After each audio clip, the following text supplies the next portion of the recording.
Hi guys, good evening. Welcome back once again to the EdWord. I'm your host Eddie, and in tonight's video I am very happy and satisfied and pleased to bring you my episode review and reaction to the Season 8 premiere and 100th episode of The Walking Dead, which just premiered just an hour ago. I just got done watching it with my family.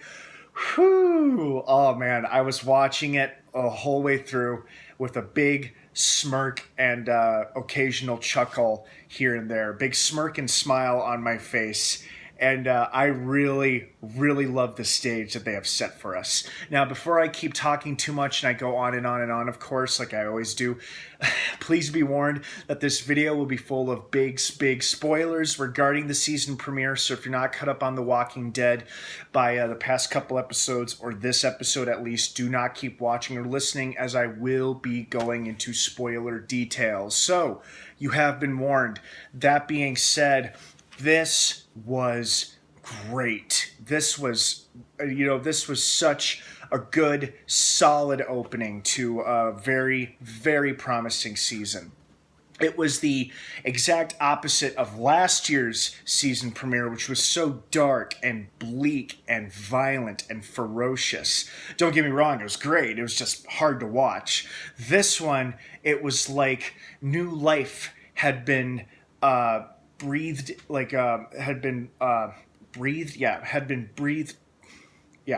into the show. I don't know what's wrong with me.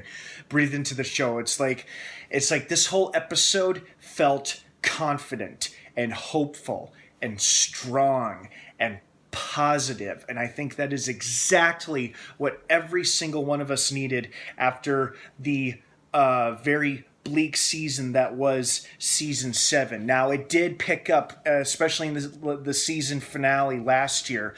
It did pick up and it got better, but I think this season is really going to start us off in the right place. I mean, we are seeing our 3 communities converge. You know, I love how we saw them converge on the sanctuary. I absolutely loved seeing Dwight and Daryl exchanging messages via Arrow, and I loved how Dwight's was provided all the locales and the names of the outposts, or at least the sentries for the Saviors. And I loved how after every single one of them was dispatched and killed in a different fashion, the next shot would immediately cut to the list of somebody scratching that name off the list. I was like, yes, I love seeing this. This is showing excellent planning and organizing, and I'm all for it. I'm definitely all for it.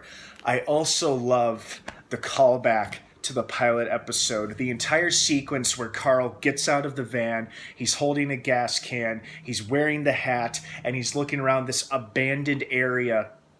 And it's just so reminiscent of the opening scene of the pilot episode almost 7 years ago, with Rick walking around with a gas can looking for some gas, and he encounters the little zombie girl. In this case, Carl encountered a potential new character. I'm sure we're going to see him again. But just the whole thing was just such an honorary callback or throwback, whatever you want to call it. I was like, oh, that hits me right in the feels. It reminded me of the pilot episode that made me fall in love with the show, and it just reminded me of like how far this show has come along and how much it has changed over the years, and it's just been a remarkable emotional journey. And I can't believe that this is already their 100th episode, and I feel so good about that, because I've been a fan of the show since the pilot. I've been watching this show since it premiered 10 years ago in 2010, all the way up till now. And they've kept me on as a fan, because no matter how controversial or how slow, how sad, or how boring or perplexing that it may be, whatever the reasons are that people bitch about it, I have always been a supporter of this show, and I will continue to be so until it ends or until I get sick of it. And I don't think I'm going to be getting sick of it anytime soon. So that was me gushing about this show, how far it's been coming. What I loved was seeing the communities come together. I loved how each leader, Rick, Ezekiel, and Maggie, each had a little rousing speech to prep the troops with. I especially loved how right after Ezekiel was done talking, we hear Shiva roar, and then we see her sitting in the back of the pickup truck. And the way she roars is almost her way of saying, yes. Right after Ezekiel gets done, giving an encouraging pep talk, she roars, and the way she roars is like she's saying, yes, or something like that. And that cracked me up. That made me smile. I was happy to see that. I was happy to see her for just a brief moment in the premiere episode, at least. And I absolutely love the fact that Rick was like borderline cocky, but he was also just so confident throughout this entire episode. Like when he's exchanging words with Negan right when they pull up to the sanctuary. And I love how he doesn't even lose his cool when it's revealed, oh my God, Gregory's there, and he's like unofficially cited Hilltop with the Saviors, but clearly it beautifully backfired with Simon losing his temper. I liked seeing that too. I like Simon, but I love seeing him pissed off and pushing Gregory down the stairs, which he deserved. And hopefully Gregory gets what's coming to him sooner rather than later. But I liked seeing Simon angry. I liked seeing Negan not in control of the situation for once and looking a little nervous and a little angry.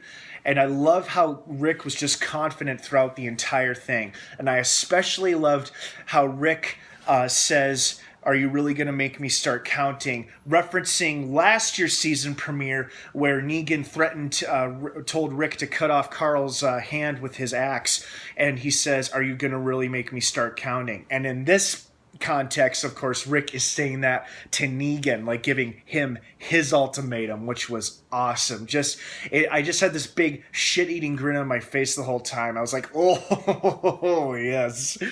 And I also loved how, even though it might have seemed like a waste of ammunition, I think it was more of a statement, like saying a giant middle finger to the Saviors, like, fuck you, Saviors, when they were shooting at the main building of the sanctuary and they were shattering all that glass. And that was probably a tactic to drive the Saviors further into their building, to really push them back more with all the shattered glass falling all over the floor in the place.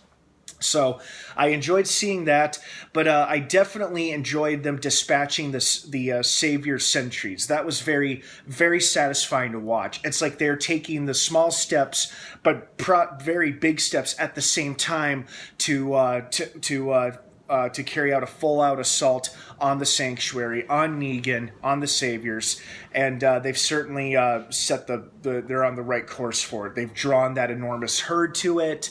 Now Gabriel's stuck with Negan, which is unfortunate. I don't know how either one of them is going to make it out of there, because it seems like they're trapped in some kind of a trailer or a small shed or something like that. But I love seeing Dwight working and collaborating with Daryl and our other main characters by providing the list. And then I loved how he also looked away when the two Saviors were taken out right before the cars with the armored plating pull up. And I think Dwight is fully aware of, if he's not fully aware of the plan, I think he's going along with the actions of the allies. Even though he's going to be trapped in the sanctuary, he just has to worry about getting himself out. So I doubt he's in that much danger, even though they're going to be surrounded by a huge herd of walkers for the time being. But, just a great episode overall. It wasn't as it did have exciting moments, but it didn't feel as exciting as I was expecting it to be. I thought it might have been a little bit bigger in terms of scale. Like we would have seen a big fat gun battle or all-out assault on a Savior outpost or something. But I think we're going to get that in the next episode and probably in the next couple of episodes. So now, but what matters now is that the show is back. It is all-out war, and it looks like it's going to be one hell of a ride. So I'm really excited, and I also loved how everybody got their 2 seconds of time in the spotlight in this episode, no matter how brief or long it was for each character. We got a glimpse of everybody, and I think this has really set the stage for what is going to be probably one of the best seasons, if not the best season, of this series. Well, guys, what did you think of tonight's episode? Did you like it? Did you love it? Did you hate it? Are you stuck somewhere in between? Did you want more? Were you expecting more or less? Did you have a big shit-eating grin on your face the whole time like I did? Or at least for parts of the episode? Please leave your thoughts, opinions, and your feedback down below in the comments section. You guys have been doing a phenomenal job with that lately. Please keep up the good work. I love engaging and reaching out to you guys and talking to you back and forth. Please continue to do so. I love it when you guys do that. The Walking Dead is back with brand new episodes airing every Sunday night on AMC. Check your local TV guide or listings for times, and it's going to be a good one. All right, guys, have a great rest of the night. Thanks again for stopping by, and of course, until next time, may the Force be with you.